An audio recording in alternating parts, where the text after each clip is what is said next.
Okay, here's a tutorial for the impossible card location. This trick will take you about 5 minutes to learn or master.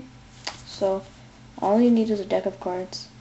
But here the cards have to be set up like this: Ace, 2, 3, 4, 5, 6, 7, 8, 9, 10, Jack, Queen, King. It can be in any suit. I just chose clubs. So then you ask the spectator to cut the deck. Okay? Tell them to look at their card, which is the 5 of diamonds.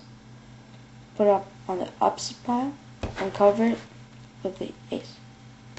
Okay? Square up the deck.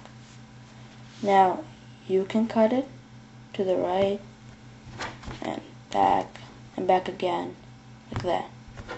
You can ask the spectator to cut it, and then you say, I'm going to cut it face up so you can see. What you really do is you look for a club.